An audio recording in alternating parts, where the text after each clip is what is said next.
نے اپنے نبی صلی اللہ علیہ وسلم کو پہ آیا نازل کیا وَآتِ ذَا الْقُرْبَى حَقًّا. اب اس آیت کے متعلق آئندہ جا کر ہم بات کریں گے. جماعت مخالفین کہتے ہیں یہ آیت تو مکی ہے. اس کا جواب اس کے پاس ہے، اس حقیر کے پاس. اس حقیر کے پاس بہت سارے جواب ہیں. ایک جواب ہر سوال، ان کے ہر سوال کے اغلب میرے پاس کئی جوابات ہوتے ہیں، ٹھیک ہے. اور ہر جواب ایسا ہوتا ہے کہ ان کا بالکل ٹائر پنچر ہو جاتا ہے. ان کا ویل پنچر کرنا ہمیں آتا ہے. ٹھیک ہے بھائی.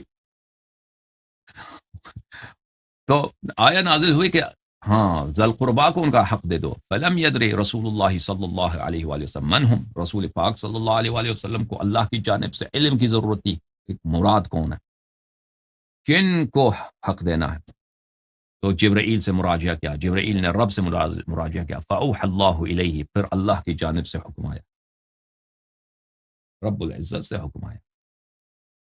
خلاق خلائق رب الکون کی جانب سے حکم آیا. ان ادفع فدک الی فاطمہ علیہ السلام. رب العزت کی جانب سے حکم آیا کہ فدک کو اپنی بیٹی جو سیدۃ نساء العالمین ہے ان کو دیا جائے، ان کو دے دے.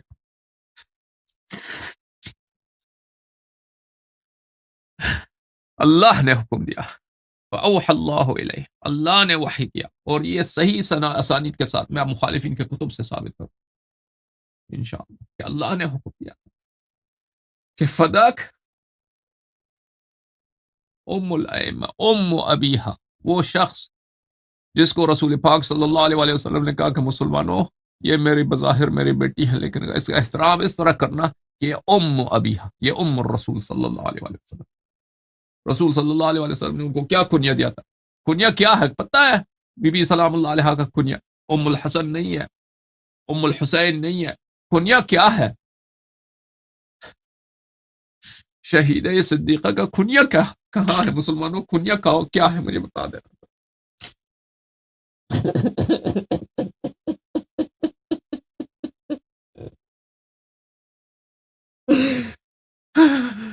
مجھے بتاؤ کنیا کیا ہے بیوی کا؟ بتاؤ. ذہبی کی کتاب میں جا کے دیکھو، سیر اعلام النبلاء میں، تاریخ الاسلام میں، کہ صدیقہ طاہرہ سلام اللہ علیہ کا کنیا کیا ہے. نبی کریم صلی اللہ علیہ وسلم نے ان کو کنیا دیا ام ابیہا، ام والدہ ام فلان یہ کنیا ہوتا ہے نا. ابیہا یہ اپنے والد کی ماں ہے، یہ اپنے والد کی ماں. یہ کون کہتا ہے اپنی بیٹی کو اس طرح؟ وہ شخص کہتا ہے کہ اپنی بیٹی سے اتنے پیار ہے، اپنی بیٹی سے اتنی محبت ہے کہ دنیا میں سب سے چہیتا، دنیا میں سب سے عزیز، دنیا میں سب سے محبوب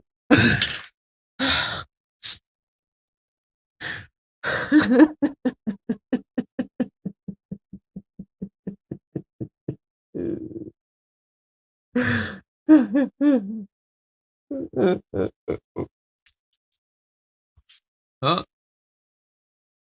ام ابی. اللہ کی جانب سے وحی آئی کہ فدک کو دے دو، فدک دے دو یا حبیب. اللہ نے وحی کی فدک دے دو زہرا سلام اللہ علیہ. فدعاها رسول اللہ صلی اللہ علیہ وآلہ فقال لها، تو ان کو بلایا رسول پاک صلی اللہ علیہ وآلہ وسلم نے اپنے پاس، یا اور فرمایا اے میرے بیٹی یا فاطمہ، ان اللہ امرنی، اللہ تعالیٰ نے مجھے حکم دیا، اللہ تعالیٰ نے مجھے حکم دیا ان ادفع الیکی فدک، کہ میں آپ کو دے دوں فدک، میں فدک آپ کو دے. فقالت قد قبلت یا رسول اللہ من اللہ ومنک. تو بی بی سلام ہبہ میں کیا ہوتا ہے؟ عطا ہوتا ہے اور اخذ ہوتا ہے، ٹھیک ہے نا. بی بی سلام اللہ علیہ نے فرمایا کہ مجھے قبول، میں نے لے لیا. تو بس ہبہ ہے، میں نے قبول کیا ہے یا رسول اللہ، اس عطا کو اللہ سے اور آپ کی جانب سے. فلم یزل وکلاؤها فیہا حیات رسول اللہ صلی اللہ علیہ وآلہ وسلم. تو بی بی سلام اللہ علیہ کے وکلا جب تک نبی کریم صلی اللہ علیہ وسلم زندہ تھے ان کے وکیل نبی بی بی سلام اللہ علیہ کے وکلا وہاں پہ فدق میں تھے، نمائندے تھے کہ وہاں پہ پیداوار ہوتا ہے، خرچہ ہوتا ہے، جو کسان ہیں کاریگر ہیں ان کا خیال رکھا جائے، اور جو پیداوار ہے جو لوگوں کا حق بنتا ہے ان کو دیا جائے، باقی جو ہے مدینہ بھیجا جائے۔ فلما ولی ابو بکر اخرج عنها وکلاءها، جب ابو بکر کو حکومت ملی ہے تو ابو بکر نے ان کے وکلاء کو خارج کیا۔ اب اس کی تفصیلات ہم بتائیں گے انشاءاللہ تبارک و تعالی۔ عمر نے مشورہ دیا نا کہ پکڑ لو اور کہ ان سے چھین لو، تو انہوں نے وہاں پہ بھیج دیا کہ ان کے وکلاء کو وہاں سے نکال دیا۔ فأتته فسألته أن يردها عليها، تو بی بی سلام اللہ علیہ نے ابو بکر کے پاس آئیں، کہا کہ صدق مجھے واپس کر دو، صدق واپس کر دو، تم نے کیوں میرے وکلاء کو نکالا؟ فقال لها ایتینی بأسود او احمر یشہد لکی بذلك، اس نے کہا، عمر نے کہا کہ کوئی کالا یا کوئی لال رنگ کا آدمی، یعنی کوئی شخص لے کے آؤ تو شہادت دے دے کہ یہ تیری ملکیت۔ اعلان کی ذولیت سے اگر یہ قلم میرے پاس ہے، کوئی کہتا ہے ادعا کرتا کہ مجھ سے چھین لیتا ہے تو وہ ظالم ہے، وہ اس کو بینے کی ضرورت۔ ذولیت کے لیے اگر ایک چیز آپ کے پاس ہے اس کے لیے آپ کو شاہد کی ضرورت نہیں ہوتی۔ اچھا،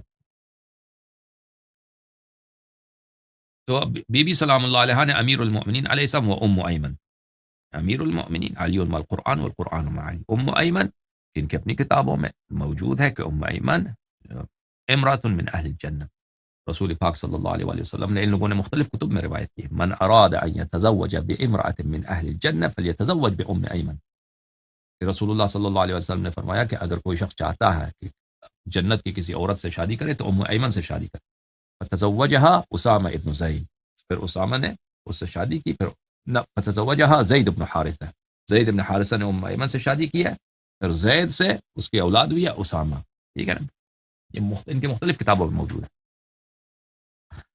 فشہد لها، تو ام ایمن نے بھی شہادت دی، فکتب لها بترک التعرض، تو امام کاظم علیہ السلام فرماتے ہیں کہ وہاں پہ لکھ کے دے دیا اس نے، ابو بکر نے لکھ کے دے دیا کہ یہ ان کی مال ہے، اب شرمندگی ہوگی خلیفے کو، تو اب کیا کر سکتا ہے وہ۔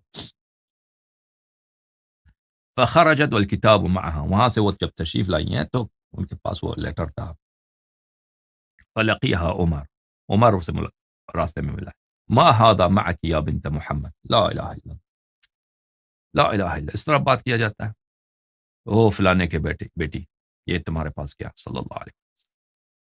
قالت کتاب کتبہ لی ابن ابی قحافہ، ابو قحافہ کے پتر نے یہ سند لکھ کے دیا، تو کون؟ قال ارینی، دکھاؤ مجھے، فابت، نہیں دیا اس کو، بی بی سلام اللہ علیہ نے کہا نہیں، آپ کو دیکھنے کا حق نہیں، چلے جاؤ۔ فانتزعت من یدها، فانتزعهم، اس نے زبردستی چھین لیا کاغذ، سند چھین لیا، ونظر فيه، اس نے دیکھا پڑھا ہے، وہ دیکھا کہ یہ تو ابو بکر بیوقوف ہے، ابو بکر نے کیا لکھ کے دیا، ثم تفل فيه ومحا، اس نے اس کو ٹوک مار کے اس کو مٹا دیا، ٹھیک ہے، وخرقه، اس کو پاڑ دیا، فقال لها هذا لم يجف عليه ابوك بخيل ولا ركاب فضعي الحبال في رقابنا، اس نے کہا کہ آپ کے والد نے اس کو تو فتح نہیں کیا تھا، آپ کے والد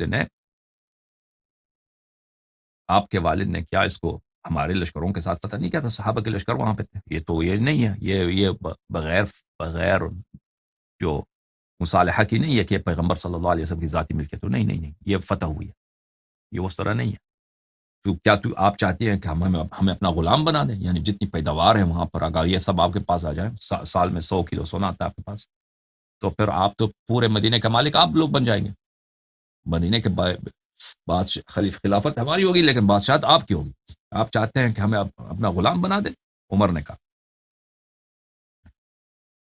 اچھا، تو یہ امام صادق، امام کاظم علیہ السلام نے مہدی عباسی کو یہ بتایا، فقال المہدی، مہدی نے کہا یا ابا الحسن حدھا لی، اس نے کہا کہ چلیں آپ مجھے باؤنڈری بتا دیں، میں آپ کو دے دیتا ہوں۔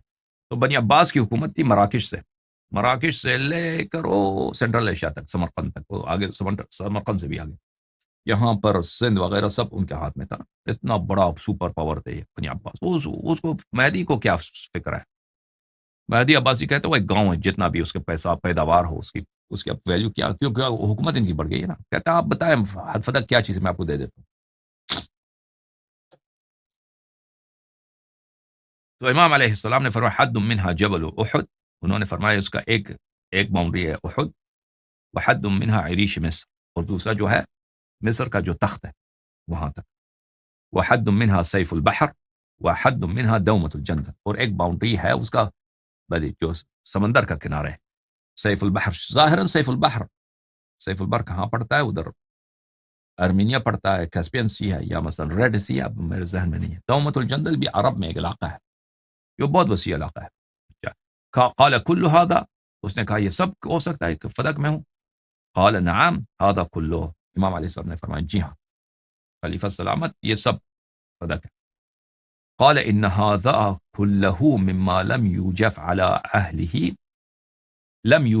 اهله رسول اللہ صلی اللہ علیہ وسلم بخیل رکاب. امام علیہ السلام نے نہیں فرمایا کہ سب یہ جملے کافی کے بہت دقیق ہیں. امام علیہ السلام نے فرمایا کہ سب فدق ہیں، فرمایا یہ وہ سب علاقے ہیں جنہیں رسول اللہ صلی اللہ علیہ وسلم نے بغیر جنگ کے فتح کیا ہے، بغیر جنگ کے فتح کیا ہے. جو ان کی ذاتی ملکیت تھی تو ہمیں مل جاتا ہے. فقال كثير وانظروا فيه، مہدی نے کہا کہ میں سوچ کے بتاؤں گا، یہ بہت بڑا علاقہ ہے، میں سوچ کے بتاؤں گا. ٹھیک ہے عزیزو. اچھا، اب میں نے آپ کی خدمت میں عرض کیا کہ فدق ہے کیا چیز، ٹھیک ہے نا. اب انشاءاللہ تبارک و تعالی اگلا جو پروگرام ہوگا اس میں ہم شروع کریں گے استدلال کرنا. ابھی تو استدلال ہم نے نہیں کیا مخالفین کے کتب سے، صرف مقدمات کچھ بتا دیے، ٹھیک ہے نا. نیکسٹ ویک آپ کو بتائیں گے، نیکسٹ ویک نہیں نیکسٹ سیشن. دعا کرو کہ کل ہو جائے، آپ دعا کرو کہ کل ہو جائے، ٹھیک ہے نا. کہ فدق جو ہے کیسے لوگوں نے غصب کیا، اس کے دلائل کیا ہیں، کہ فدق کے چور جو ہیں ان کی شبہات کیا ہیں، ان کے ردود کیا ہیں. انشاءاللہ